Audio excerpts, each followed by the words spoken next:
Hi everyone, welcome to the Tesla Economist. Please hit the thumbs up and don't forget to subscribe. Let's start with why the Model 2 won't be out until around 2023. They premiered the Model Y and then it was out almost the following year. Why is it taking so long to even do the Model 2 premiere? This is most likely going to be Tesla's biggest selling model, so why are they taking so long with it? 3 more years is so far away, especially for a small and simple car to design. What could take so long? Well, if Tesla will be getting up to 20 million car sales a year, and this will be their most popular selling model, then perhaps they're planning on selling 5 to 7 million of these a year. So far, the battery supply constraint problem meant that the business had no choice but to focus on the top end of the market. But by 2023, that problem will be solved, and they can finally launch an affordable Tesla for the masses. The average price of a car in the US is $32,000, which means Tesla currently leave out most of the market. Although that is $32,000 for an ICE car, and we should factor in that EVs are cheaper to run. Of course, when Tesla launched the Model 2, they will start with the long-range and performance equivalents, not the $25,000 model. Perhaps these will have a price point of around $35,000. So, keeping demand controlled initially, as supply will be slow to start, as it will take some time to ramp up to the levels they're expecting. So, it makes sense to just sell the higher margin cars to start with, which is also what they've done in the past. Remember, spending $25,000 on the EV after running costs gets you about the same as spending $15,000 on an ICE car. And just look at what you'd get for $15,000. Nothing as nice as a Tesla. No fuel costs, no oil changes, minimal maintenance and part replacement. In addition to that, Tesla will also offer their insurance, which could save possibly another $500 a year. Then there's depreciation, usually the largest expense of a car. Teslas do not depreciate as much as regular cars, due to there still being so much demand for the cars, and the fact they stay up to date with all the over-the-air updates means they don't lose as much value. Consumers also keep their Teslas longer too, again due to the car always being up to date with the latest technology, which means the less often you buy a car, the less money you spend on cars. So it's another saving there again. As for batteries, Tesla could go with the lithium iron phosphate battery from CATL, as they are low cost but don't produce much power, but in a small compact car they wouldn't need much power. They're already using these batteries in the Model 3 in China, so it's likely they could probably make them work in the Model 2 as well. However, the Model 2 is going to be mass-produced probably more than any other car in history. Does it really sound likely that Tesla want a third-party company controlling their battery supply? Or are Tesla even willing to risk another company producing batteries to the level of quality they require and quantity? Or perhaps they will use a combination of batteries that they have at their disposal. We're talking a few years later though, so I would really expect that the Model 2 will be using the new 4680 batteries. This is why the car is taking so long to launch. The 4680 battery will need to be in high production rate before they can start on the Model 2. By this stage, the cost of the battery would be down significantly, probably lower than the lithium iron phosphate. As the Model 2 will be so much lighter and a smaller car, it will require smaller, lower cost batteries anyway. Also, as the new batteries are lighter, it cuts the weight further, meaning they require less batteries for the same power. The Model 2 will have the new Tesla heat pumps, as they will put less strain on the battery as well. The FSD software does actually use a bit of battery, but by this stage, their new FSD chip might be out, and that will likely be more efficient. Due to the fact it would take so long to scale up the batteries and the car isn't being released for a few more years, it affords Tesla so much time to think about design, functionality, and the entire manufacturing process. It doesn't need to be rushed, as the product can't physically be produced to scale for so many more years. Add to the fact that there is a good chance this will be the #1 selling car of all time, then Tesla want to get it perfect. I think it will be designed around functionality and utility first, and then made to look as good as possible after that. They downplay the car and its importance because they like to keep it low-key, but it's going to be revolutionary, and the competition won't see it coming. If you thought Cybertruck was impressive, well, that's just a bit of fun. Imagine the #1 selling car now, and the fact that they have 10 times as much market cap. Elon has said it will be compact and likely a hatchback. Although the Model 3 has been a big seller in China, the best-selling EVs are actually small, compact hatchbacks. They also cost less than $5,000, which might have something to do with it. But the point is that Tesla hasn't tapped into the largest EV market yet. Compact cars are also very popular in Europe. City roads can be narrow. It's essential to be driving around in a compact car, especially if you ever plan on parking. A larger car simply isn't an option. In addition to that, fuel is so expensive in Europe, that's another reason everyone buys cheap, fuel-efficient cars. Elon has said that there will actually be 2 different compact cars, implying one will be designed in Shanghai and one in Berlin. They would most likely have a similar base and size, so they could share a lot of parts and manufacturing processes.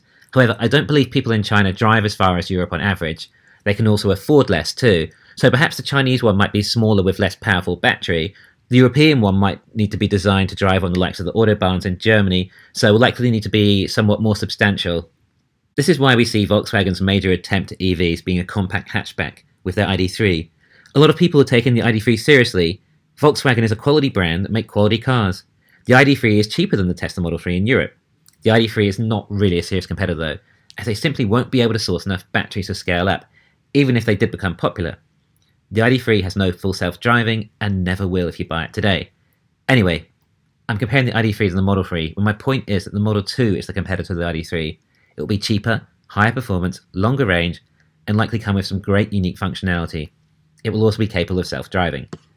The ID3 does start at around US $33,000, and I bet the $25,000 Model 2 would offer more range and performance. So I think Volkswagen will find it tough competing against the Model 2, and a lot of people suspect Volkswagen are actually losing money on every ID3 they sell.